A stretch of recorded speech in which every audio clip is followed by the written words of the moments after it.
Welcome everyone. It's been over 7 years since I've created a video. So moved overseas and obviously couldn't bring the Mustang with me. Luckily, have some folks who were kind enough to store it in their garage for that duration. But it's back. We got it shipped cross country and we're back. I've got Mustang in my new garage and ready to start digging into it. What I wanted to do today was get everything out of the Mustang, lay it out, take stock of what I've got, what I don't have. When this went into storage 7 years ago, it was a rush. Everything got thrown back in. I have parts that are still in the box unwrapped, and parts that are original, parts that are guarantee you aren't original. But when I first took it apart, it was a complete car. Everything that came out went back in, so here we go. I've got, all interior panels, all of my trim. Luckily for me, I labeled it. Just boxes and boxes of stuff. I've got, I don't know, I kind of like the Shelby scoops. We'll see if I stick with them.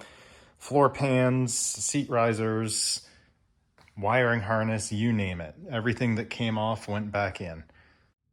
Here's a recap of where we are. 1967 Fastback GTA. Went into storage 7 years ago. I had started in on restoring it, found out we were moving, had to store it for obviously several years. Everything that came out went back in the car, so I have a complete car. It's just obviously all in pieces. Under the hood, it's got a small block Ford drivetrain. It's not original.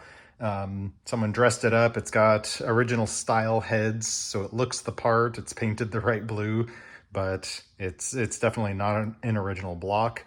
I believe it has, well, I'm not sure what kind of transmission. It's definitely not original transmission. So I'm not worried about keeping those original at all. When I first got it, it was running and driving. Obviously, it's been sitting for many, many years. Eventually, we're going to see if this engine starts back up. So the last things that I did before we left, I replaced the roof with a brand new roof panel. It had, if you go back and look, someone had put a sunroof in there and someone else attempted to repair it years and years ago. That had to go. It was more Bondo than metal. I filled in with lead. Obviously I did it in a rush, never even got a chance to finish this. This here, that's the surface rust from the tinning. You can see it's solid metal underneath there. Inside, in the middle of replacing floor pans, I think that's the new pan that I just did self-tapping screws in. Have to do the other side as well.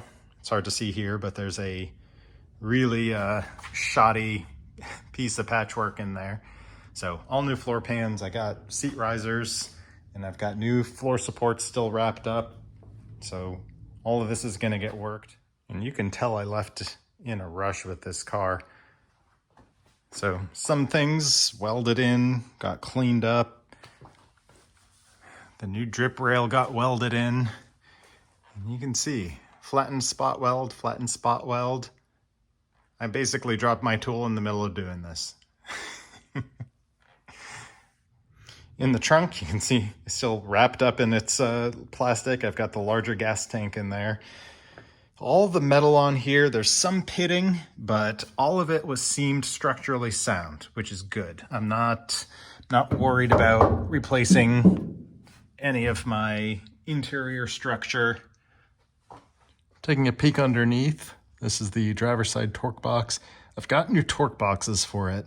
The floor supports, it's going to be hard to see, but throughout the years, so much jacking up on these.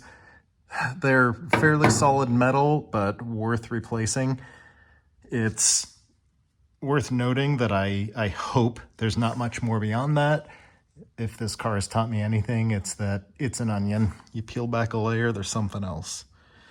If you look back at old videos, I think I have videos of this, the tail shaft on back is actually in great shape. rear pumpkin, the rear axle. It's an 8-inch, but I looked at the backlash and everything, and that was looking great. So from drive shaft on back, I'm actually pretty thrilled. All right, so next steps. First, control some of this chaos.